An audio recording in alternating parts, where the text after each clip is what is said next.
Hey, welcome back to the Comic Cosmos. Today we're reviewing Stargirl Season 1 and Episode 5 and giving you an in-depth breakdown, Easter eggs, and theories on the episode. And of course, there'll be spoilers from Episode 5.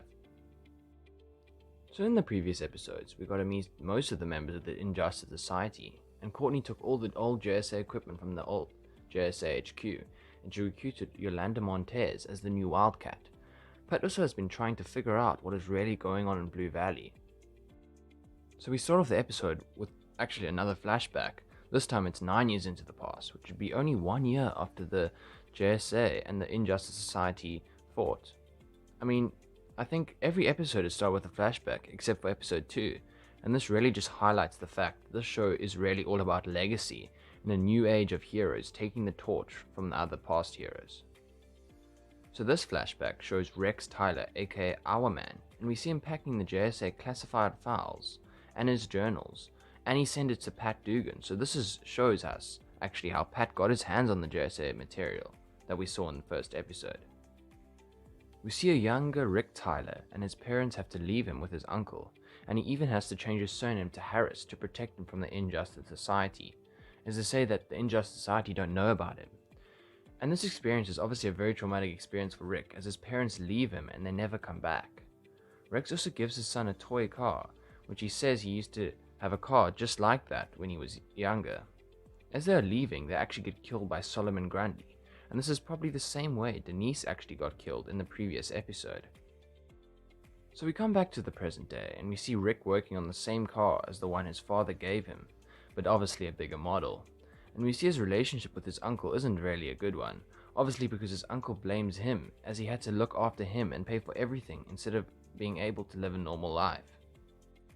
Anyway, so Courtney gets woken up by Mike in a Halloween mask, and then Barbara almost finds Courtney's Stargirl costume, so she decides to bring all the equipment to school to make sure her parents or anyone doesn't find it. But the Dr. Mid-Nite goggles actually fall out.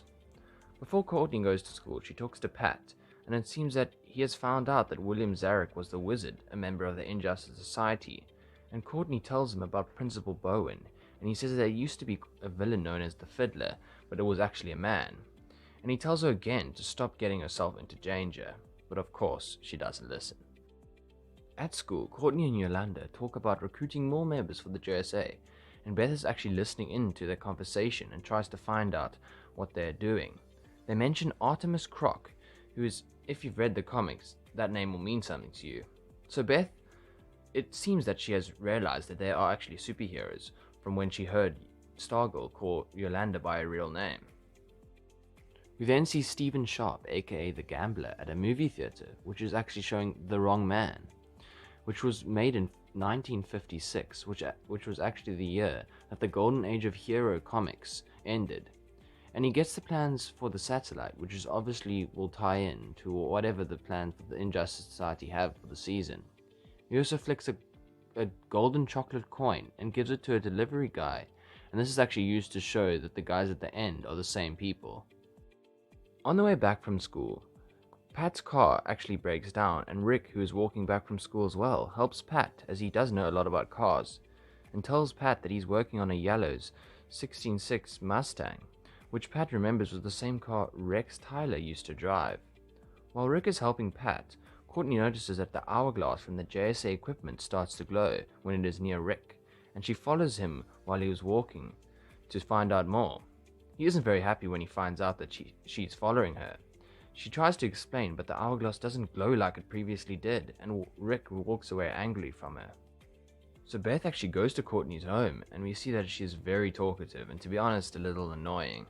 Anyway, she follows Courtney's dog, which has actually got a hold of the Dr. Mid-Nite goggles, as they dropped out of the bag with the JSA stuff in it earlier. So she gets hold of the goggles, and we see a cool scene where we see a lot of the things that it can do. So it seems to be kind of like a voice assistant of Charles McNider. Obviously, now that he's dead, it's just an AI of him. And we see that the AI is very similar to Tony Stark's glasses, which we saw Peter Parker actually use in Spider-Man Far From Home. So it can show information on pretty much anything, and obviously has a lot of access to a lot of classified JSA files. We actually find out when Beth looks above Courtney's bed that Courtney is an artist, I guess, as we see that she painted the picture in her room when she was actually 7 years old. So we see the goggles can show infrared, X-ray, night vision, and optical. It also has a lie detector, hologram, Twitter, which I'm guessing is the social media Twitter, and also probably the most interesting one, weather prediction. So Beth now has weather prediction powers in her, I guess. That's going to be useful. So Courtney comes back home, and she sees Beth there, and Beth actually gets the truth out of Courtney. And Courtney tells Beth that she can't tell anyone about this. Another Easter egg that I found is that actually when the goggles show Richard Riley, aka Red Bee's file, as a superhero exposed their identity in public by calling them as their real name, which eventually actually got him killed. This version of Red Bee wasn't a part of the JSA, but he was rather a member of the All-Star Squadron and the Freedom Fighters, which was a long time before the old JSA. Beth then finds out that Courtney was visiting Rick from the fertilizer on her shoes, with the help of the goggles of course. Anyway, so Pat goes to Rick's house to give Rick a new carburetor for his car that he's working on. He meets the uncle, who obviously says that he's his father, and Pat is pretty confused, because Rick told him that he was fixing a car like the one that his father used to have, and Rick's uncle isn't the slight bit interested and takes the carburetor. So Courtney, Yolanda, and Beth find Rick at Cindy Berman's party, and they tell him about his father. Beth also uses the goggles to show us that the hourglass gives the wielder 1 hour of superhuman strength a day, and is tied to Rex Tyler's DNA, so obviously it only works for Rick. We then see that Rick is able to completely crush a metal barrel, and obviously doesn't want to help Courtney with her plan, and he leaves with the hourglass.